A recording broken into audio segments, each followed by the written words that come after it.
శక్తివంతది. ప్రార్థన అనేది మనకు ధైర్యమును కలుగజేస్తూ వస్తుంది. హల్లెలూయా. కారణం ఏంది అనడానికి అర్థం ఏంటంటే, ప్రార్థించుట ద్వారా మీకు చాలాసార్లు చెప్పిన, ప్రార్థించుట ద్వారా మనము ఎక్కువగా ఆయనతో మనం సహవాసం చేస్తాం. హల్లెలూయా, హల్లెలూయా. మనము గడిచిన 2 వారాల నుంచి కంటిన్యూగా ఉదయకాలము 5 గంటల నుంచి మనం మొదటిసారి ప్రారంభించాం, 5:30 వరకు ప్రారంభించాం. అలా అలా అలా ఏంటంటే 6 అవుతుంది కొన్నిసార్లు. దేవుని చిత్తం అయితే ఇంకా ఎక్కువ కావచ్చు. హల్లెలూయా. కానీ ఉదయకాల వేళ మొరపెట్టుట, నేను ఒక వాట్సాప్లో కూడా పెట్టాను, మొరపెట్టుట ద్వారా మన జీవితంలో దేవుని యొక్క కార్యాలను మనం చూడగలుగుతాం. హల్లెలూయా, హల్లెలూయా. ఈరోజు ఇక్కడ ఉన్న కూడి ఉన్న మనందరి జీవితంలో కూడా దేవుడు తన మాటలతో మాట్లాడతాడు. ఇది నాకే అని ఎప్పుడైతే మనం అనుకుంటామో అప్పుడే దేవుడు వారితో మాట్లాడతాడు. ఎప్పటి వరకు అయితే ఇది నాకు కాదు అని అనుకుంటామో అప్పటి వరకు దేవుడు ఎవరిని కూడా దర్శించాడు. హల్లెలూయా, హల్లెలూయా.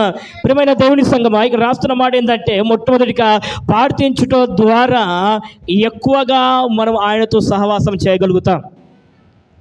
ప్రార్థించుట ద్వారా మన జీవితంలో ఏం జరుగుతుందంటే, మనము మన యొక్క సమస్యలన్నీ కూడా ఆయన ఎదుట మనం పెట్టినప్పుడు ఆయన మనకు దర్శనము ద్వారా మనతో మాట్లాడతాడు. దర్శనం ద్వారా మనల్ని దేవుడు దర్శిస్తాడు, లేకుంటే వాక్యం ద్వారా మనతో మాట్లాడుతూ వస్తాడు. కారణం ఏంది అన్నాక, క్రైస్తవ యొక్క జీవితంలో ప్రార్థన అనేది ఆయుధం వంటిది. ప్రార్థన లేకుంటే మన జీవితంలో దేవుని యొక్క కార్యాలు మన జీవితంలో మనం చూడలేం, దేవుని యొక్క చిత్తాన్ని కూడా మనము ఎరగలేం. ప్రియమైన దేవుని సంగమా, ఈ యొక్క మధ్యాహ్న కాలవేళ మీతో దేవుడు మాట్లాడుతున్న మాట ఏంటంటే, ప్రార్థనలో మీరు మెలకుగా ఉండుడి. ప్రార్థన చేయటంలో మీరు సిద్ధంగా ఉండుడి. ఆయనతో సహవాసం చేయటకై సిద్ధంగా ఉండుడి. ఆయనతో ఏగిరపడటకై సిద్ధంగా ఉండుడి. నాతో పాటు తీయండి కీర్తన గ్రంథము 119వ కీర్తన భాగము, 119వ కీర్తన భాగము 105వ వచనం. 119 105 వచనాన్ని మనం చూద్దాం. నీ వాక్యము నా పాదములకు దీపము, నా త్రోవకు వెలుగునై ఉన్నది. హల్లెలూయా. పక్కవారు చెప్పండి, నీ వాక్యము నాకు నా పాదములకు దీపమై ఉన్నదని. చెప్పండి పక్కవారికి చేతి పెట్టి, నీ వాక్యము నా పాదములకు దీపమై ఉన్నది. హల్లెలూయా. ఇప్పుడు ఈ మాటను మనం జాగ్రత్తగా మనం విందాం. మొట్టమొదటిగా ప్రార్థన చేయటం ద్వారా మనము దేవుని యొక్క చిత్తాన్ని మనం తెలుసుకుంటాం. రెండవదిగా దేవుని యొక్క వాక్యం ధ్యానించడం ద్వారా దేవుని యొక్క చిత్తాన్ని మనం తెలుసుకుంటాం. ఎంతమంది బైబిల్ చదువుతున్నారో అది మీ అంతరంగానికి తెలుసు. ఎంతమంది నూతన సంవత్సరంలో ఎన్ని వాగ్దానాలు చేశారో దేవునికి తెలుసు, ఎన్ని ప్రార్థనలు చేశారో దేవునికి తెలుసు. అయ్యా, ఈ సంవత్సరం నుంచి అయినా ఈ పరిశుద్ధ గ్రంథం అంతటి నేను ధ్యానిస్తానని మనం దేవుని ఎదుట ఒప్పుకున్నాం కావచ్చు. చదువుతున్నామా అనేది ఒకసారి మనం ఆలోచన చేయాలి. ఈ పరిశుద్ధ గ్రంథాన్ని మనం ధ్యానిస్తున్నామా లేదా అని మనం ఆలోచన చేయాలి. అనుకుంటున్నాం, డిసెంబర్ 31 మనం వాగ్దానం చేస్తున్నాం, అయ్యా ఈ రోజు నుంచి నేను కంపల్సరీగా నీ సమయాన్ని నీకు ఇస్తా, నేను నిన్ను ఆరాధిస్తా, నేను నిన్ను స్తుతిస్తా, ఏ ఆదివారం కూడా మందిరాన్ని విడిచి నేను వెళ్ళను, ఏ రోజు కూడా నాయన నీ పరిశుద్ధ గ్రంథాన్ని ధ్యానించకుండా నేను వెళ్ళను, ఏ రోజు కూడా నాయన నిన్ను ప్రార్థించకుండా నేను ఎక్కడికి వెళ్ళను అనుకుంటున్నావు. కానీ ఎక్కడ అయిపోతుంది? ఈరోజు ఎంత డేటు? 21 దగ్గర అయిపోయింది. 21 దగ్గరనే అయిపోయింది. ఇంకెన్ని రోజులు ఉన్నాయి? వాగ్దానం చేశారు, నెల కూడా పూర్తి కాలేదు, దాన్ని మనం ఆపివేస్తున్నాం. దేవుడు మీతోనే ఈ వాక్యం మాట్లాడుతున్నాడు. నాకెట్లా లేదు అంటే ఆయన మాట్లాడుతున్నాడు. హల్లెలూయా, హల్లెలూయా. దేవుడు మాట్లాడే దేవుడై ఉన్నాడు. దేవుడు మన జీవితంలో దేవుని యొక్క కార్యాలు మన జీవితంలో దేవుడు చేస్తాడు. ఎవరైతే ఆయన వాక్యాన్ని ధ్యానిస్తారో, ఎవరైతే తన వాక్య ప్రకారంగా జీవిస్తారో దేవుడు వారితో ఆయన మాట్లాడతాడు. హల్లెలూయా, హల్లెలూయా. ఏ విధంగా దేవుడు మాట్లాడతాడు నాకు అనగా, తన యొక్క వాక్యాన్ని ధ్యానించినప్పుడు దేవుడు ఆ వాక్యంతో మనతో మాట్లాడతాడు. మన జీవితాన్ని దేవుడు సరిచేస్తాడు. మనతో మన దేవుడు మన ఈసా అంటే దేవునికి ఇష్టం లేనివన్నీ కూడా మనకు ఆయన కళ్ళ ఎదుట చూపిస్తాడు. కారణం ఏంటంటే ఆయన వాక్యాన్ని మనం ధ్యానించాలి. హల్లెలూయా, హల్లెలూయా. ఎవరైతే ఆయన వాక్యాన్ని ధ్యానిస్తారో, ఎవరైతే ఆయన వాక్యానుసారంగా జీవిస్తారో వారి జీవితంలో దేవుని యొక్క కార్యాలను, దేవుని యొక్క చిత్తాన్ని మనం తెలుసుకుంటాం. ఎందుకు? మన భవిష్యత్తును మనం తెలుసుకుంటలేం. మన భవిష్యత్తు ఏమైపోతుందో అని కొన్నిసార్లు మనం అనుకుంటూ ఉంటాం. మన భవిష్యత్తు ఎక్కడికి వెళ్తుందో అని అనుకుంటాం కొన్నిసార్లు. కానీ వాక్య భాగం సెలవిస్తుంది, ఆయన వాక్యము మనకు దీపమై ఉన్నది, మన త్రోవలకు అది వెలుగై ఉన్నది. మరి ఈ లోకంలో జీవిస్తున్న మనము ఉదయకాల వేళ మనం ప్రతిరోజు కూడా మొర పెడుతున్నాం అనేకమైన విషయాల కొరకు, దేశం కొరకు, రాష్ట్రం కొరకు, రోగుల కొరకు, నశించిపోతున్న వారి కొరకు, ఇంకా అనేకులు సంఘములు ఉన్నవారు ఆత్మీయంగా బలపరచడం. దానికి కారణం ఏంది? మనం మొర పెడుతున్నాం. హల్లెలూయా, హల్లెలూయా. ప్రియ దేవుని సంగమా, ఈ యొక్క మధ్యాహ్న కాల వేళ ఈ మాటను వింటున్న నీవు నేను మన యొక్క జీవితంలో దేవుని యొక్క చిత్తాన్ని మనం తెలుసుకోవాలంటే మనం ఆయనతో సహవాసం చేయాలి. హల్లెలూయా, హల్లెలూయా. ఇంకో మాట చేద్దాం. అపోస్తుల కార్యము 13వ అధ్యాయము 22వ వచనాన్ని చదువుదాం. ఈ మైక్లో చదివితే నాకు వినిపిస్తుంది. హల్లెలూయా. పౌలు ఇది ఇచ్చాడు, ఎవరైనా చదవండి, మైక్ తీసుకోండి. చదివినప్పుడు వాళ్ళకి ఇచ్చే వెంటనే. అపోస్తుల కార్యము 13వ అధ్యాయము 22వ వచనాన్ని మనం ధ్యానిద్దాం.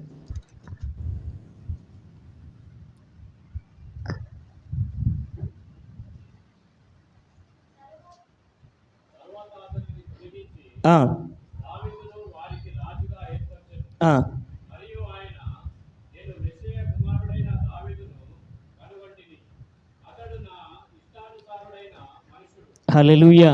ఏమాట? అతడు నా ఇష్టానుసారుడైన వ్యక్తుడు. హల్లెలూయా.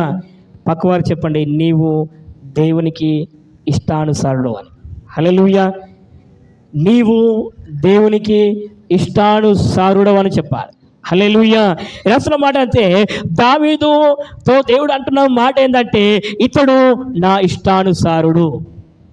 ఎందుకు ఈ మాటను ఆయన పొందుకున్నాడు? ఎందుకు ఆయన ఈ మాటను ఆయన లోపలికి తీసుకున్నాడు? కారణం ఏంటంటే, దేవాది దేవుడు చెబుతున్న మాట అంటే, దావీదు నా ఇష్టానుసారుడు. ఈరోజు చెప్పాలి, పౌలు నా ఇష్టానుసారుడు, సత్య నా ఇష్టానుసారుడు, మన ప్రదీప్ నా ఇష్టానుసారుడు. మనం చెప్పగలగాలి, మన పేరును బట్టి దేవుడు చెప్పాలి, ఇతడు నా ఇష్టానుసారుడు. హల్లెలూయా. ఆ అర్థాన్ని పొందుకోవడానికి కారణం ఏంటంటే, ఆయన ఏంటంటే ఆయన ఎదుట నమ్మకంగా ఉన్నాడు, ఆయన ఎదుట నీతిగా జీవించాడు, ఆయన ఎదుట భయభక్తులుగా జీవించాడు, ఆయన ఎదుట దేవుని యొక్క పనులను యథార్థంగా చేశాడు. ఈరోజు కూడా నీవు నేను మన యొక్క జీవితంలో మనము ఆయన యొక్క ఇష్టానుసారంగా మనం పొందుకోవాలంటే మనం చేయవలసిన పని ఏంటంటే, ఆయన చిత్తాన్ని మనం చేయాలి. హల్లెలూయా. ఆయన చిత్తాన్ని మనం ఎరగాలి. ఆయన చిత్తాన్ని మనం ఎప్పుడైతే ఎరుగుతామో అప్పుడే దేవుని యొక్క కార్యాలను మనం చూస్తాం. చెప్పాలనుకుంటాం గట్టిగా. ఎప్పుడు ఆయన యొక్క చిత్తాన్ని మనం నెరవేర్స్తామంటే, ఎప్పుడైతే మనం ఆయన యొక్క ఇష్టానుసారంగా ఎప్పుడు మార్చబడతామని కారణం ఏంటంటే, ఆయన చిత్తాన్ని మనము చేసినప్పుడు అప్పుడు అంటానంటే, నీవు నా ఇష్టానుసారుడవు. హల్లెలూయా, హల్లెలూయా.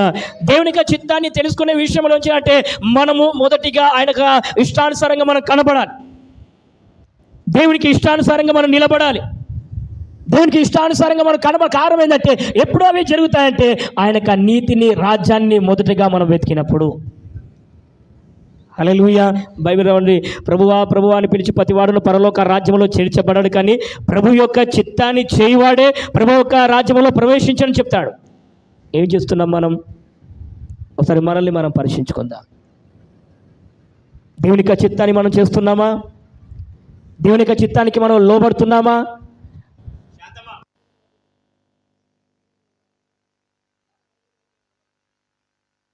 హల్లెలూయా.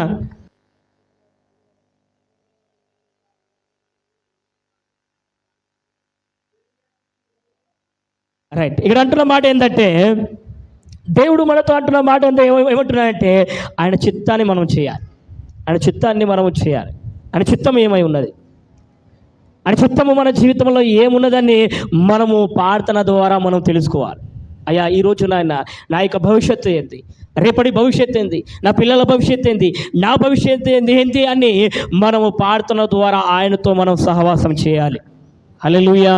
కానీ మనం ఏం చేస్తున్నామంటే, ప్రార్థించకుండా మనం ఆపిస్తున్నాం, ఆరాధించకుండా ఆపిస్తున్నాం, ఆయనతో మనము మాట్లాడే మాట విషయంలో మనం ఆపివేస్తున్నాం. అందుకోసమే ప్రభువా ప్రభువా అని పిలిచి ప్రతివాడును పరలోక రాజ్యంలో చేర్చబడను, కానీ దేవుని యొక్క చిత్తాన్ని చేయువాడే పరలోక రాజ్యంలో వారు ప్రవేశిస్తాడు. ఆయన చిత్తం ఏంది, ఆయనకి ఆలోచనలు ఏవి. గడిచిన శుక్రవారం దినంలో ఒక జూమ్ మీటింగ్ యవ్వనస్తుల కోడికలు నేను పాల్గొన్నా. నాతో పాటు ఆనంద్ సార్ కూడా ఉన్నారు. నేను వారికి ఒకటి మాట చెప్పాను, ప్రభువా అని చాలామంది పిలుస్తున్నారు, కానీ ప్రభు యొక్క రాజ్యాన్ని, నీతిని వెతికే విషయంలో పడిపోతున్నారని చెప్పారు. కారణం ఏంటి? ఈ దినాల్లో కూడా చాలామంది కూడా ప్రభువా అని వారు నోరులారా దేవుని ఆరాధిస్తున్నారు, స్తుతిస్తున్నారు, దేవుని యొక్క నామాన్ని కనపడుతున్నారు. ఎక్కడి వరకు? ఈ ఆరాధన వరకు. మిగతా వారం రోజు మనం ఏం చేస్తున్నాం? మిగతా దినాలు మనం ఏం చేస్తున్నాం? మిగతా రోజు మనం ఏం చేస్తున్నాం? దేవుని యొక్క చిత్తాన్ని మనం చేయకుండా మనం ఆపివేస్తున్నాం. ప్రియమైన దేవుని సంగమా, ఈ మధ్యాహ్న కాల వేళ దేవుడు నీతో ఆయన మాట్లాడుతున్న మాట ఏంటంటే, ఆయన చిత్తాన్ని మనం చేసుకోవాలంటే కంపల్సరీగా ఆయన రాజ్యాన్ని నువ్వు వెతకాలి. ఆయన చిత్తాన్ని మీరు నెరవేర్చాలి. ఆయన రాజ్యం కొరకు మీరు ఏగిరపడాలి. ఎప్పుడైతే మీరు ఆయన రాజ్యం కొరకు మీరు ఏగిరపడతారో అప్పుడు ఆయన చిత్తాన్ని మీరు తెలుసుకుంటారు. నా భవిష్యత్తు ఏందో అని దేవుడు నీతో మాట్లాడతాడు. హల్లెలూయా, హల్లెలూయా. ఇంకో మాటను తీద్దాం నాతో పాటు. యోహాను సువార్త 4:24 అక్కడ మనకు తెలుసు ఆ వచనాన్ని. ఆయనను ఆరాధించువారు ఆత్మతోనూ సత్యముతోనూ పూర్ణ హృదయంతో దేవుని ఆరాధించమని సెలవిస్తుంది. ఇక్కడ ఉన్న వారందరితో కూడా నేను మాట్లాడుతున్న మాట ఏంటంటే, ఇక్కడ వస్తున్న మనము దేవుణ్ణి ఆరాధించినప్పుడు ఆత్మతో సత్యముతో పూర్ణ హృదయంతో దేవుని మనం ఆరాధించాలి. హల్లెలూయా, హల్లెలూయా. ప్రియమైన దేవుని సంగమా, మనం దేవుని యొక్క సన్నిధికి వస్తున్నప్పుడు భయభక్తులు కలిగి ఆయన సన్నిధానంలో మనం రావాలి. ఎలా రావాలట? భయభక్తులు కలిగి రావాలి. నేను ఒక వ్యక్తితో రాత్రికాల వేళ నేను మాట్లాడుతున్నప్పుడు ఆ వ్యక్తి నాతో చెప్పాడు, అన్న మనుషులలో భయం అనేది తొలగిపోయిందని చెప్పాడు. నిజముగా మనుషులలో భయము తొలగిపోయింది. ఎందుకు ఈ మాట చెప్తున్నానంటే, యేసయ్య వస్తాడా, ఎప్పుడు వస్తాడో తెలియదు, ఎప్పుడు వాళ్ళని తీసుకోవద్దో కూడా తెలియదు. ఆ చివరికి ఏం చేయాలి? అతడంటే పాలన చేయాలి. హల్లెలూయా, హల్లెలూయా. చాలా మంది దినాలు కూడా ఇవే జరుగుతున్నాయి. చాలా మంది వ్యక్తుల యొక్క జీవితం జరుగుతుంటే ఎప్పుడు వస్తాడో చాలా రోజుల నుంచి నేను వింటున్నాను, యేసయ్య వస్తాడు మనల్ని తీసుకువెళ్తాడు అని చాలామంది అనుకుంటారు. రోజులు గడిచిపోతున్నాయి, వారాలు గడిచిపోతున్నాయి, సంవత్సరాలు గడిచిపోతున్నాయి. యేసయ్య వచ్చినప్పుడు మనం ప్రార్థిద్దాం, యేసయ్య వచ్చినప్పుడు ఆరాధన చేద్దాం, యేసయ్య వచ్చినప్పుడు పరిశుద్ధ గ్రంథం భయభక్తులు కలిగి చదువుదాం, యేసయ్య వచ్చినప్పుడు కుటుంబం అంతా కలిసి ప్రతిరోజు ప్రార్థన చేద్దాం. ఇది కాదు. హల్లెలూయా. ఒకవేళ యేసయ్య ఇప్పుడు వచ్చాను అనుకోర్రి, నేను వెళ్తాను అనేవారు ఒక చేతులు ఎత్తుతారా? ఎత్తే అవసరం లేదు. ఎత్తగలుగుతామా? యేసయ్య ఎప్పుడు వస్తాడు? ఇప్పుడు ఆయన యేసయ్య వస్తున్నాడు, మేఘాలు కూడా వస్తున్నాడు, మనందరూ కూడా ఎత్తబడతామా? మన చేతులు ఎత్తుతామా? ఈ మాట నీ కొరకే. ధైర్యంగా చెప్పగలుగుతామా? యేసయ్య వస్తే నేను యేసయ్యతో పాటు వెళ్తానని మనం ధైర్యంగా మన చేతులు ఎత్తి చెప్పగలుగుతామా? లేదే. కారణం ఏంది? మనలో ఇంకా ఆయనకు ఇష్టం లేని క్రియలలో మనం దాగిపడి ఉన్నాయి. ఇష్టం లేని క్రియలన్నీ కూడా మన హృదయంలో, మన ఆలోచనలలో, మన తలంపులలో, మన యొక్క ఆలోచనలన్నింటిలో కూడా అవి దాగబడి ఉన్నాయి. ప్రియ దేవుని సంగమా, మనము క్రైస్తవులమైన మనము ప్రతిరోజు కూడా సిద్ధపాటు కలిగి ఉండాలి. క్రైస్తవులమైన మనము ప్రతిరోజు కూడా సిద్ధపాటు కలిగి మనం ఉండాలని ప్రభు పేరట నేను మనవి చేస్తున్నాను. ఆయనను ఆరాధించేవారు మందిరములో వచ్చిన తర్వాత మన యొక్క శ్రద్ధ, మన ధ్యానము, మన మనసు అంతా కూడా ఆరాధన అంతా ముగించే వరకు ఆయనతోనే మనము భయభక్తులు కలిగి మనం ఆరాధించాలి. హల్లెలూయా, హల్లెలూయా.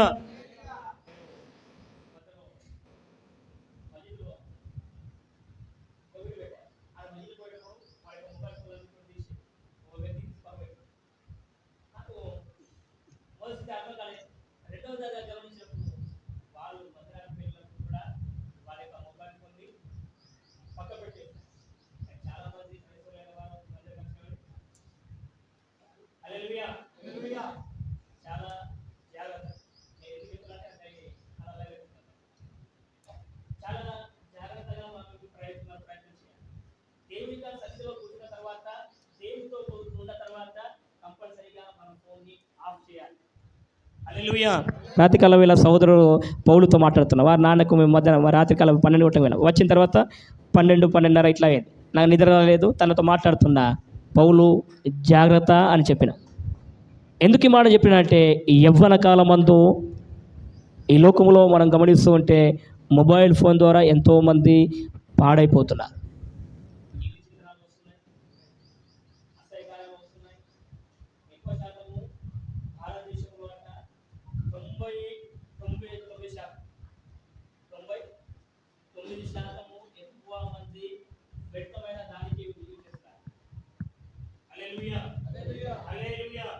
ఎందుకు ఈ మాట చెప్తున్నా అంటే, మన దగ్గర ఇవి దేవుడు మనకి ఇచ్చాడు సంతోషం, కానీ అందులో ఉన్నవి మన జీవితాలను పాడు చేస్తాయి. జాగ్రత్త.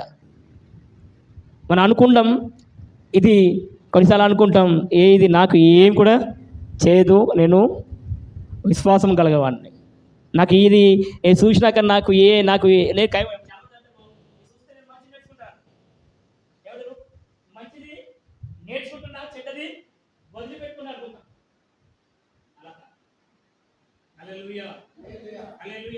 రాత్రి పౌలుకు అదే మాట చెప్పిన. పౌలు చాలా కేర్ఫుల్గా ఉండాలి. రాత్రికాల సమయంలో తనతో వాక్యంతో ఒకటే మాట మాట్లాడినా, నీ కళ్ళుతో చూసిన క్రియలు బైబిల్ రాయబడి ఉంది. స్త్రీ కావచ్చు, పురుషుడు కావచ్చు, ఒక స్త్రీని మోహపు చూపుతో చూసినలా, పురుషునితో కూడా మోహపు చూపు చూసినలా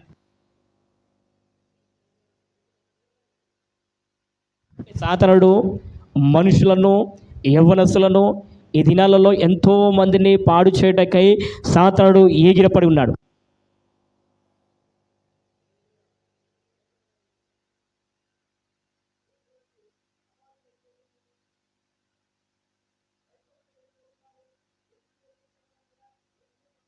అంగీకరించిన తర్వాత కూడా, యేసును తనక సొంత రక్షకునిగా ఏకీభవించిన తర్వాత కూడా వారు ఏం అంటే దేవుని యొక్క మాటను తొలగించి లోకానుసారమైన పద్ధతిలో కలిసిపోతున్నారు.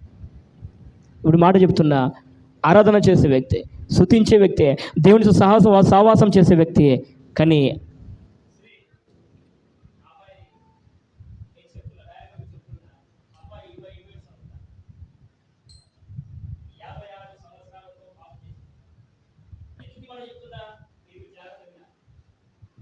కేర్ఫుల్. దేవుడు చూస్తున్నాడు. జాగ్రత్తగా ఈ మాటలు మీరు వినాలి. చూడండి, ఆమె ఆరాధన చేసే వ్యక్తి, స్తుతించే వ్యక్తి, దేవునితో సహవాసం చేసే వ్యక్తి, ఆమె ఎక్కడికి వెళ్ళింది? పాప యొక్క క్రియల్లో కలిసిపోయింది. ప్రియమైన దేవుని సంగమా, ఆత్మాసారంగా మనము నడవకపోతే మన జీవితంలో ఈ కార్యాలు సాతానుడు వెంటనే లాగుతాడు.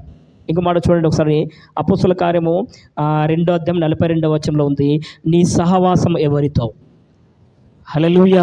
అపోస్తుల కార్యము 2వ అధ్యాయము 42వ వచనము రాయబడి ఉంది, నీ సహవాసం ఎవరితో? చదవండి ఒకసారి గట్టిగా ఎవరన్నా. ఆ అపోస్తుల బోధయందు, సహవాసమందును, రొట్టె విడుచుట ఎందును, ప్రార్థన చేయుట ఎందును ఎడతెగక యుండిరి. హల్లెలూయా, హల్లెలూయా. ఇప్పుడు జాగ్రత్త వినాలి. నీ సహవాసం ఎవరితో? నీ సహవాసం ఎవరితో చేస్తున్నావు? నీ సహవాసము ఎవరితో ఎక్కువసేపుగా గడుపుతున్నావు? ఆనం గారు ఒక మాట చెప్పారు, అయ్యా ఇక్కడ వచ్చిన తర్వాత ఎక్కువ సహవాసం మీతోనే గడుపుతున్నాను. ఆయన కంపల్సరీగా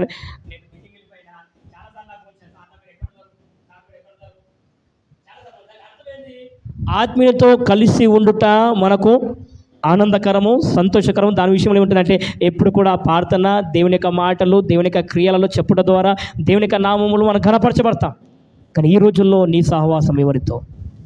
అపోస్తుల కార్యములు మనం గమనిస్తూ ఉంటే, అపోస్తుల బోధయందు మీరు లోబడాలి, రొట్టె విడుచుటలో మీరు లోబడాలి, ఎడతెగక ప్రార్థనలో మీరు ఉండాలి. హల్లెలూయా. మందిరానికి వస్తున్న మన యొక్క జీవితంలో ఎడతెగక ప్రార్థన జీవితం ఉండాలి. హల్లెలూయా. టైం చూడకమ్మా, టైం ముగిస్తాను నేను. హల్లెలూయా. మీరు లేట్ వస్తే నేను లేట్ ముగిస్తాను. హల్లెలూయా. ఇది అంటున్న మాట ఏంటంటే, మనిషి యొక్క జీవితంలో, మనిషి యొక్క తలంపులో, ఆలోచనలు ఏమో ఉన్నాయంటే, ఎవరితో సహవాసం చేసినా పర్వాలేదు అనుకుంటాం కొన్నిసార్లు. కానీ బైబిల్ బహుసూటిగా మనతో మాట్లాడుతుంది, ఆత్మీయులతో సహవాసం చేయటం ద్వారా మన జీవితంలో ఒక ఉన్నతిని మనం పొందుకుంటాం. ఆత్మీయులతో మన యొక్క వ్యక్తిగత పంచుకోవడం ద్వారా వారు ప్రార్థనలో ఏకీభవిస్తారు. ప్రార్థనలో వారు నేను పట్టుకొని వారి దేవుని నామాన్ని వారు ఘనపరుస్తారు. కారణం ఏంటి అన్నది ఏంటంటే ఆయనతో సహవాసం చేయటం ద్వారా. సంఘము దేవునితో సహవాసం చేయాలి. నేను ఒక మాట చెప్పాను. ఒక మాట ఏంటంటే సంఘము సేవకుని ద్వారా ప్రపంచాన్ని జయిస్తుంది. హల్లెలూయా. అర్థమైందా? సంఘములో ఉన్న సంఘ బిడ్డలందరూ కూడా ఏక మనసుతో ఆరాధిస్తున్నప్పుడు, సేవకునితో సహకరించి సేవకుని మాటల ప్రకారంగా జీవించినప్పుడట ఈ యొక్క ప్రపంచాన్ని మనం జయిస్తాం. హల్లెలూయా, హల్లెలూయా. ఏ విధంగా జీవిస్తాం? ప్రార్థనలో ఏకీభవించాలి, ఆరాధనలో ఏకీభవించాలి, రొట్టె విరుచుటలో మనం పాల్గొనాలి, ప్రార్థన కూడికలో మనం పాల్గొనాలి, సంఘం యొక్క క్రమంలో మనం పాల్గొనాలి, సంఘం యొక్క సంఘంలో ఏవైతే నిబంధనలు ఆ నిబంధనలు పాల్గొనాలి. తద్వారా దేవుని యొక్క నామాన్ని మనం ఘనపరుస్తాం. హల్లెలూయా, హల్లెలూయా. ప్రియమైన దేవుని సంఘముతో సహవాసం చేయడం ద్వారా మన జీవితంలో, కుటుంబ జీవితంలో దీవెన పొందుకుంటాం. హల్లెలూయా, హల్లెలూయా. మన యొక్క జీవితంలో దీవెన రావాలంటే, ఆశీర్వాదము రావాలంటే సంఘముతో మనం ఆనుకొని ఉండాలి. సంఘముతో మనం కలిసి ఉండాలి, సేవకునితో కలిసి ఉండాలి. సేవకునితో మన యొక్క వ్యక్తిగతాలను మనము అయ్యా ఈ విషయంలో ప్రార్థించండి, ఈ విషయంలో మొరపెట్టండి, మన సంఘసులు పంచండి, అయ్యా ఆమె ప్రార్థన ద్వారా మా జీవితంలో దీవెన పొందుకుంటూ మనం చెప్పబడాలి. హల్లెలూయా.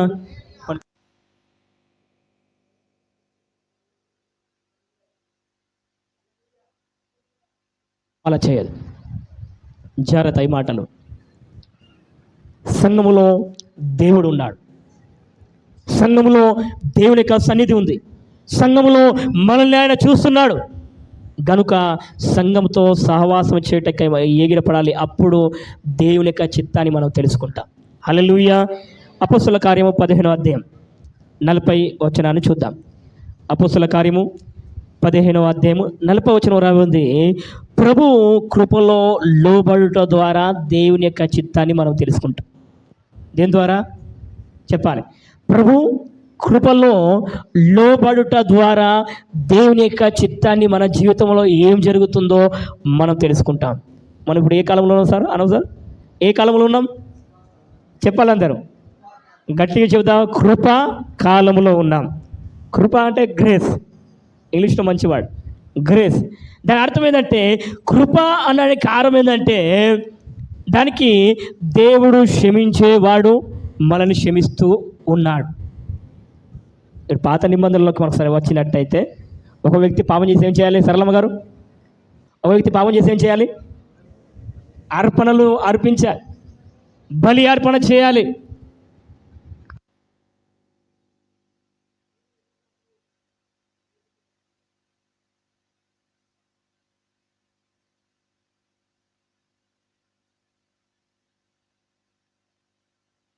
పాత నిబంధన ఇప్పుడు ఉన్నది అనుకోర్రి, ఇప్పుడు పాత నిబంధన ఇప్పుడే ఉన్నది అనుకోర్రి, ఒక మేకను కానీ గొర్రె కొనాలంటే కనీసం 5,000 రూపాయలను కావాలి. హల్లెలూయా, హల్లెలూయా.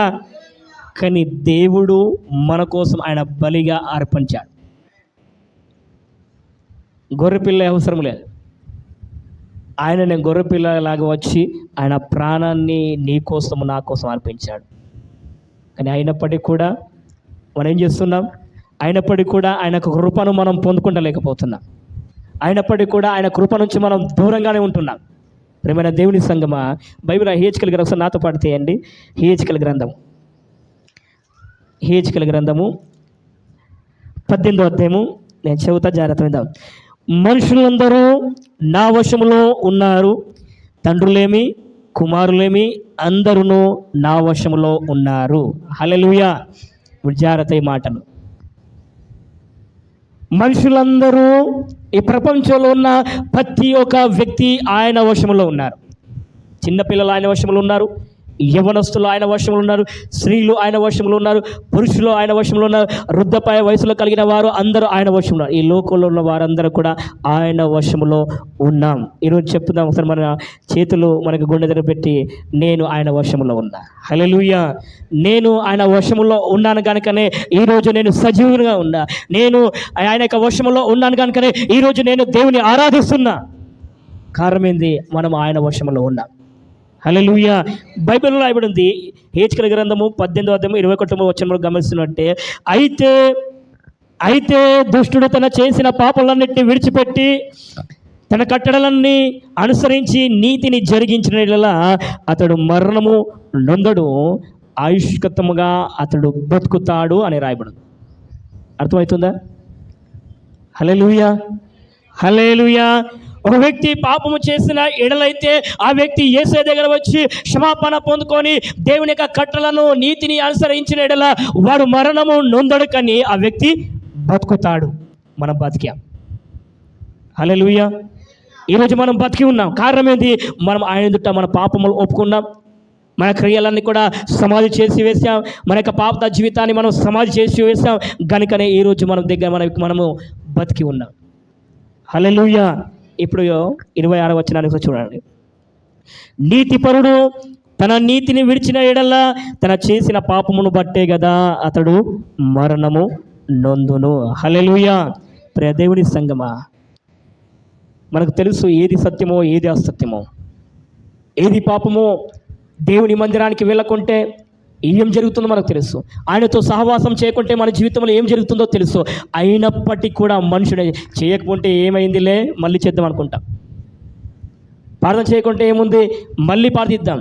ఆరాధనగా వెళ్ళకుంటే ఏమైందిలే మళ్ళీ ఒక ఆదివారం ఆరాధిద్దాం. సహవాసం వెళ్ళకుంటే ఏమైందిలే మరి ఒక సహవాసంలోకి వెళ్దాం. ఈ ఆలోచన అది మనం గ్రహించాలి. అది మనము గ్రహించాలని ప్రభు పేరట నేను మనవి చేస్తాను. ఉంది, నీతిని విడిచిపెట్టిన ఎడల ఆ వ్యక్తి ఎదుగుతాడు, ఆ పాపములోకి వెళ్తాడు. హల్లెలూయా. నీతిని పొందుకున్న నీవు నేను మన యొక్క జీవితంలో ఏతినైతే మనం సమాధులు చేసి వచ్చామో, పాత జీవితాన్ని, వ్యర్థమైన జీవితాన్ని మనం సమాధి చేసి వచ్చామో, తిరిగి అక్కడికి నువ్వు వెళ్ళకూడదు.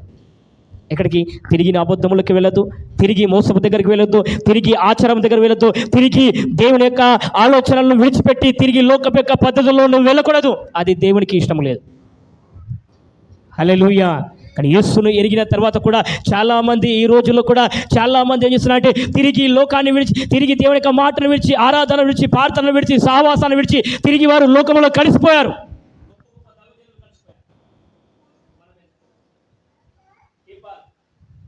ప్రపంచాన్ని తిరిగిన వ్యక్తి, ప్రపంచంలో అల్లాడిన వ్యక్తి, ఆయన యొక్క రాజులు, ప్రధానులు, శాస్త్రవేత్తలు అనేక వచ్చి ఆయనను అందరూ వచ్చి పాఠం చేసుకునేవారు. ఈరోజు ఆయన ఎక్కడ ఉన్నారు? మన దేవుని సంగమా, మనుషుల్ని పాడు చేయటానికై సాతానుడు ప్రతిరోజు కూడా ఆలోచన చేస్తూ ఉంటున్నాడు. బైబిల్ రాబడింది, యోబు గ్రంథంలో ఆయన అటు ఇటు తిరుగుతూ ఆయన ప్రయాణం అదే. నిన్ను ఎప్పుడు ఈ దేవుని యొక్క సహవాసం నుంచి దూరం చేయాలను, ఎప్పుడు ఆరాధన చేయకుండా ఆపివేయాలను, ప్రార్థన చేయకుండా ఆపివేయాలను. ఆయన యొక్క ఆలోచన ఏంటంటే దేవునితో నీతో ఉన్న రిలేషన్షిప్ బంధాన్ని తెప్పవేటకై ప్రతిరోజు కూడా సాతానుడు ప్రయోగం చేస్తూ వస్తున్నాడు. ఇది మనం గ్రహించాలి. ఎవరు అది గ్రహిస్తున్నారంటే ఆయనలో ఉన్నవారే అది గ్రహిస్తారు, ఆయనలో ఫలించిన వారే అది గ్రహిస్తారు. ఈ దేవుని చిత్తమా లేకుంటే సాతాను చిత్తమా అనేది మనం తెలుసుకోవాలి. కొన్నిసార్లు మనకు మన జీవితంలో ఇవే జరుగుతూ ఉంటాయి. ప్రియమైన దేవుని సంగమా, చివరికి ఒక మాట నేను చెప్పి నేను ముగిస్తా. అపోస్తుల కార్యము 10:9-16 వచనం నుంచి మనం అక్కడ గమనిస్తూ ఉంటే, నేను చాలాసార్లు ఈ మాట అని చెప్పిన, పేతురు యొక్క జీవితాన్ని, అదేవిధంగా కొర్నేలు యొక్క జీవితాన్ని మనం గమనిస్తూ ఉంటే చాలాసార్లు సూచన ద్వారా దేవుడు మనతో మాట్లాడుతున్నప్పటికీ కూడా మనం కొన్నిసార్లు వినం. హల్లెలూయా, హల్లెలూయా. చూడండి నాతో పాటు అపోస్తుల కార్యము 10వ అధ్యాయము 10వ వచనం. మరునాడు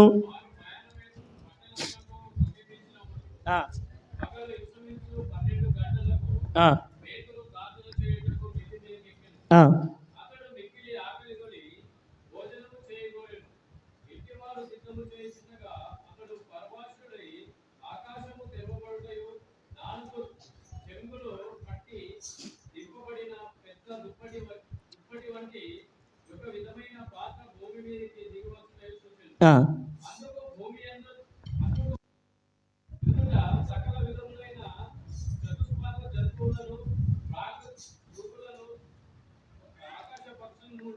ఆ,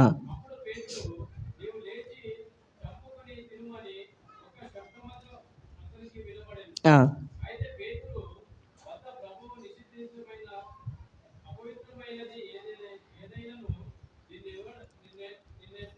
నేనెన్నడను చాలు. హల్లెలూయా. ఇప్పుడు ఈ మాటను మనం విందాం. కొర్నెల్లి చాలాసార్లు ఈ వాక్యం చెప్పి నేను చిన్నగా చెప్పి నేను ముగిస్తాను. కొర్నెల్లి ప్రార్థించినప్పుడు ఎవరు వచ్చారు? మర్చిపోతున్నారా? కొర్నెల్లి వచ్చినప్పుడు ఎవరు వచ్చారు? ఆ? దేవదూతలు వచ్చారు. కానీ పేతురు ప్రార్థించినప్పుడు ఏమొచ్చింది? ఏమొచ్చింది? దుప్పటి వచ్చేది. ఇప్పుడు చక్కగా మనం విందాం. కొర్నెల్లి అన్యుడైనప్పటికీ కూడా కొర్నెల్లి ప్రార్థన దేవుని దగ్గరికి వెళ్ళింది. దేవుడు ఉత్తరం ద్వారా దేవదూతను దాని దగ్గర పంపాడు. పేతురు దైవజనుడు అయినప్పటికీ కూడా తన దగ్గర ఏమొచ్చింది? ప్రార్థిస్తే దుప్పటే వచ్చింది. హల్లెలూయా. కొన్నిసార్లు మన జీవితంలో ఇవే జరుగుతున్నాయి. అర్థం చేసుకోవాలి. కొన్నిసార్లు అనుకుంటాం, ఈయన మొన్న వచ్చిండు, ఈయనతో దేవుడు మాట్లాడుతాను అంటాం. అర్థమవుతుందో? జాగ్రత్త తినాలి. ఈయన మొన్నే ఆరాధనకు వస్తుండు, నెల కూడా కాలేదు, ఈయన పాట చేస్తే స్వస్థత అవుతుంది అనుకుంటాం కొన్నిసార్లు. హల్లెలూయా. కొర్నేలి జీవితాన్ని కూడా గమనిస్తుంటే అన్యుడైనప్పటికీ కూడా ఆయన ఏం చేసేవాడు? ప్రార్థన చేసే వ్యక్తి, ధర్మకార్యములు చేసే వ్యక్తి. ఆయన ఎదుట దేవదూత వచ్చింది, నీ ప్రార్థనలు వినబడిందని చెప్పేది. కానీ పేతురు గారు ప్రార్థించినప్పుడు ఏమొచ్చింది? దుప్పటి వచ్చింది. హల్లెలూయా. అర్థమవుతుందా? ఏమొచ్చింది? దుప్పటి వచ్చింది. దానికి అర్థం తిరిగి మనం వచనాన్ని గమనిస్తూ ఉంటే అక్కడ రాయబడి ఉంది, ఏహమైనవి నేను చెప్పింది నువ్వు తినాలన్నప్పుడు ఆయన అంటున్నా, పేతురు అంటున్నా, అయ్యా ఇది నాకు ఏహము, నేను తినను అని చెప్పాడు. కొన్నిసార్లు అంటాం, ఇదే మంచి ఉంది అయ్యా చాలు నాకు అంటాం. అర్థమవుతుందా? ఈ జీవితమే మంచి ఉంది చాలు, ఇది మంచి ఉంది అని అనుకుంటాం. పేతురు కూడా జీవితంలో అయ్యా ఇది నేను తినను, నాకు ఇష్టం లేదు అన్నప్పుడు దేవుడు అన్నాడు, నువ్వు దీన్ని తినాలి అన్నాడు. నేను తినాలని చెప్పాడు. నాకు ఇష్టం లేదు అయ్యా. హల్లెలూయా. ఎందుకు ఈ మాట చెప్తున్నా అంటే కొన్నిసార్లు మన జీవితం అంటే మన చిత్తం ప్రకారం మనం నడుస్తూ ఉంటాం, కానీ దేవుని చిత్తాన్ని మన జీవితంలో నెరవేర్చడానికి కొన్నిసార్లు ఆపివేస్తాం. హల్లెలూయా. హల్లెలూయా. దేవుని చిత్తము మన జీవితంలో జరగడానికి కొన్నిసార్లు ఆపివేస్తాం, దాన్ని ఆపేస్తాం. ఇది దేవుడు చూపించాడు కానీ అయ్యో ఇది నా కోసమే కాదేమనుకొని మనం దాన్ని ఆపేస్తూ ఉంటాం. హల్లెలూయా. హల్లెలూయా. హల్లెలూయా. చాలాసార్లు కూడా మనిషి యొక్క జీవితంలో, మనిషి యొక్క స్వభావాలు కూడా ఇవే జరుగుతుంటున్నాయి. చాలాసార్లు కూడా మనిషి యొక్క స్వభావము, అలవాట్లు ఏంటంటే విధి నా కొరకు కాదు అనుకుంటాం. హల్లెలూయా. ఇది నా కొరకు కాదు, ఇది నా యొక్క ఆలోచన ప్రకారం కాదు, దేవుడు ఇది నాతోనే మాట్లాడదాం కాదు, కానీ వేరులతోనే మాట్లాడుతున్నాడు కావచ్చు అనుకుంటాం. హల్లెలూయా. దేవుని చిత్తాన్ని మనం తెలుసుకోవాలంటే ప్రార్థన చేయాలి, ఆయనతో నిడికలగా ఉండాలి, సంఘం అంతా కూడా కలిసి ఉండాలి, ఆయనతో మనం సహవాసం చేయాలి. మొట్టమొదటిగా ఆయన చిత్తాన్ని మనం తెలుసుకోవాలంటే ప్రార్థనలో ఏగిరపడి మనం ఉండాలి. హల్లెలూయా. ఎప్పుడైతే మనం ఏగిరపడి ఉంటామో తప్పకుండా దేవుడు మనతో మాట్లాడతాడు. దేవుడు ఈ మాటలను బట్టి దీవించి ఆశ్రయించునుగాక. మనందరూ కూడా కళ్ళు మూసుకుందాం, ప్రార్థనలో ఏకీభవిద్దాం. కొనే కృపను మాకు అనుగ్రహించినందుకు స్తోత్రాలు చెల్లిస్తున్నాం. యేసయ్యా, వాక్యం ఏం చెప్పుచున్నది ప్రభా, మేమేమి గ్రహించుచున్నాం ప్రభా, నీకు స్తోత్రాలు. నీ దేవుడైన యెహోవాను పూర్ణ బలముతోనూ, పూర్ణ శక్తితోనూ, పూర్ణ ఆత్మతోనూ సేవించుమని వాక్యం సెలవిస్తుంది ప్రభా. మా పొరుగువారెవరు తండ్రి, నీకు స్తోత్రాలు. క్షమించండి ప్రభా, దయతో మమ్మల్ని క్షమించండి ప్రభా. అడగండి మీకు ఇవ్వబడుతుందని వాక్యం సెలవిస్తుంది. వెదకుడి మీకు దొరకబడుతుంది, తట్టుడు తీయబడుతుందో, అడిగే ప్రతి వానికి నేను ఇస్తానని సెలవిచ్చి ఉన్నావు తండ్రి, నీకు స్తోత్రాలు. దౌర్భాగ్యులమైన మా జీవితంలో మేము అడగలేకపోతున్నాం తండ్రి, నీకు స్తోత్రాలనైనా. అయ్యా, నీకు అనేకమైన కార్యములు సాధ్యమే ప్రభా, అసాధ్యమైందంటూ ఏదీ లేదు ప్రభా, నీకు స్తోత్రాలు. ఈ సృష్టికర్తవు నా తండ్రి, భూమి ఆకాశమును సృష్టించిన దేవుడవు ప్రభా. అయ్యా, ఇదిగో విన్న వాక్యాన్ని ప్రభా హృదయంలో భద్రపరచుకొని దాని అనుసారంగా జీవించే కృపను అనుగ్రహించమని అడుగుచూ ఉన్నాం. ఇదిగో ప్రభా దురద చెవులను తీసివేయండి ప్రభా, అపవాది సంఖ్యలను తెంచివేయండి ప్రభా. ఇదిగో అపవాది ఎవరిని మెరుగుదునా అని ప్రభా, ఇదిగో అంత్యకాలంలో తిరుగుచూ ఉండగా అయా దాని కబంధ హస్తంలో మేము చిక్కుకోకుండా అయా నీ యొక్క కాపుదలని కంచె మాకు వేస్తూ ఉన్నందుకు స్తోత్రాలు చెల్లిస్తూ ఉన్నాం. ఇదిగో ప్రభా మనుష్య ఆలోచనలు వ్యర్థము ప్రభా, మనుష్య ఆలోచనలు వేరు, నీ ఆలోచనలు వేరు ప్రభా. నీ ప్రణాళిక ఏముందో దాని ప్రకారం మేము జీవించుకునే కృపను అనుగ్రహించమని అడుగుచున్నాం. సంఘ బిడ్డలను బట్టి ప్రార్థన చేస్తున్నాను తండ్రి, నీకు స్తోత్రాలు. విన్న వాక్యాన్ని ప్రభా దాని అనుసారంగా నెమరు వేసుకొనుచు అయా ముందుకు సాగే కృపను ప్రతి ఒక్క బిడ్డకు అనుగ్రహించమని ప్రార్థన చేస్తున్నాను తండ్రి, నీకు స్తోత్రాలు. ఇదిగో ప్రభా అయా నీ దాసుని ప్రభా ఇంకను వాడుకోండి ప్రభా, విరివిగా వాడుకోండి ప్రభా. అద్భుతములు, స్వస్థతలు, సూచక క్రియలు నీవే జరిగించమని ప్రార్థన చేస్తున్నాం. ఇదిగో ప్రభా అయ్యా నీవు వాడుకుంటావు ప్రభా, నీకు స్తోత్రాలు. నిర్మల హృదయము కలిగిన వారిని ప్రభా, వినయము కలిగిన వారిని ప్రభా నీవు హెచ్చిస్తావు తండ్రి, నీకు స్తోత్రాలు ప్రభా. అయా క్షమించండి ప్రభా, మాలో గర్వం ఉన్న ఎడల దానిని తొలగించమని ప్రార్థన చేస్తున్నాను తండ్రి. గర్వాన్ని అణిచివేసే దేవుడవు నీవు తండ్రి, నీకు స్తోత్రాలు. అయా నీకు వందనాలు చెల్లిస్తూ ఉన్నాం. కరుణించండి ప్రభా. పాప వలె మీరు మమ్మల్ని కాపాడి అయా ఇంతవరకు నడిపించుచున్నారు. గత సంవత్సరంలో ఎన్నో ఒడిదుడుగులు, అపాయాలు, కీడులు సంభవించినప్పటికీ ప్రభా వాటన్నిటిలో నుంచి తప్పించి నూతన దయాకిరీటాన్ని అయా నూతన వాగ్దానాలతో మా జీవితాన్ని ముందుకు కొనసాగిస్తున్నారు తండ్రి, నీకు స్తోత్రాలు. నీవు సహాయం చేయండి ప్రభా. ఆర్థిక ఇబ్బందుల్లో మా యొక్క ఆయా కుటుంబాలు, మా యొక్క సంఘములో ఉన్న బిడ్డలు ఉన్న ఎడల ప్రభా దయతో క్షమించండి ప్రభా. ప్రార్థన చేసే మనసును అనుగ్రహించండి, ప్రార్థించే కృపను ప్రతి బిడ్డకు అనుగ్రహించండి ప్రభా, నీకు స్తోత్రాలు. ప్రార్థనే మా ఆయుధం, ప్రార్థనే మా విజయం ప్రభా. ఇదిగో మోకాల అనుభవము అయ్యా లోతుల్లో నడిపించమని ప్రార్థన చేస్తున్నాం. ఇదిగో ప్రార్థనలో ఇదే అనుభవం మా బిడ్డలకందరికీ అనుగ్రహించండి ప్రభా. అయ్యా ప్రార్థన లేనిది మేము ఉండలేము ప్రభా, నీకు స్తోత్రాలు. ఏదైనా మేము జయించాలంటే కేవలం ప్రార్థననే ప్రభా, నీకు స్తోత్రాలు. ఉదయకాల ప్రార్థన చేస్తూ ఉండగా కాన్ఫరెన్స్ కాల్లో కూడా ప్రభా అనేకులను ప్రభా నడిపించండి ప్రభా, నీకు స్తోత్రాలు ప్రభా. వేకువ జామున ప్రభా ఇదిగో నీ దేవదూతల సంచారము చేత ఇదిగో మమ్మల్ని మా హృదయాలను ప్రభా అయా నీ వైపుకు త్రిప్పుకోండి ప్రభా, నీకు స్తోత్రాలు. కొర్నేలి ప్రార్థన చేస్తూ ఉండగా రమారమి 3 గంటల ప్రాంతంలో ప్రభా ఇదిగో ప్రభా అయా పరలోకం నుంచి దేవదూతలతో అయా నువ్వు మాట్లాడిన దేవుడవు తండ్రి, నీకు స్తోత్రాలు. మా ధర్మ కార్యాలు కాదు కానీ, మా నీతి కార్యాలు కాదు కానీ యేసయ్య మా మీద ఉన్న ప్రేమ వల్లనే ప్రభా మేము బ్రతుకుతున్నాం తండ్రి, నీకు స్తోత్రాలు. సహాయం చేయండి ప్రభా. ఈ వాక్యం అంతటిన ప్రభా మా హృదయంలో భద్రపరచుకునే కృపను అనుగ్రహించండి. ఎవరైనా అనారోగ్యముతో మా యొక్క సంఘంలో ఉన్న ఎడల అయ్యా నజరేయుడైన యేసు నామములో విడుదల కలుగును గాక, యేసు నామములో విడుదల కలుగును గాక. అయ్యా నీకు స్తోత్రాలు. అత్యధికమైన ఆశీర్వాదాల చేత నింపండి ప్రభా. ఈ సంఘములో ప్రభా ప్రతి బిడ్డ అప్పిచ్చేవారిగా ఉండాలి కానీ అప్పు తీసుకునే వారిగా ఉండొద్దు ప్రభా. నానాటికి సంఘం విస్తరింపబడాలి ప్రభా, నీకు స్తోత్రాలు. సరిహద్దులు విశాలపరచండి ప్రభా. ఇదిగో సంఖ్య పెంచండి ప్రభా. నూతన ఆత్మలను నడిపించండి ప్రభా. బాప్తిస కార్యక్రమాలు జరగాలి ప్రభా. ఇంకా కొత్త బ్రాంచ్ ఓపెన్ కావాలి ప్రభా, నీకు స్తోత్రాలు. నీకు అసాధ్యమైందంటూ ఏది లేదు ప్రభా. విశ్వసిస్తున్నాం, నమ్ముతున్నాం ప్రభా. జరిగించండి. ప్రార్థన చేసే వీరులను లేపండి ప్రభా. పాటలు పాడేవారిని లేపండి ప్రభా. వాయిదాలు వాయించేవారిని లేపండి ప్రభా. ఇంకా గంభీరంగా ధ్వనులతో ఇదిగో పరలోక ఉత్సాహ ధ్వనులతో మేము ఆరాధించే కృప ఈ సంఘముకు అనుగ్రహించమని ప్రార్థన చేస్తున్నాం. సహాయం చేయండి, కృప చూపించండి ప్రభా. మేము వెళ్ళే మార్గంలో మాకు తోడుండండి నాయన. ఈ యొక్క వారమంతా నీ కృపాక్షేమములతో కరుణించి నడిపించండి ప్రభా. ఇదిగో నూతన మాసంలో అడుగు పెట్టుచూ ఉండగా ప్రభా నీ కృప ఇంకా మెండుగా అనుగ్రహించండి. అపాయాలు తొలగించండి, కీడులు తొలగించండి ప్రభా. అయా ప్రతి విధమైన శోధన నుంచి తప్పించండి ప్రభా, నీకు స్తోత్రాలు. సహాయం చేయండి. ఎల్లప్పుడూ ప్రార్థన చేసే సంఘంగా ఈ సంఘం మార్చబడులాగా సహాయం చేయమని నజరేయుడైన యేసు నామములో ప్రార్థన చేస్తున్నాను తండ్రి, ఆమేన్.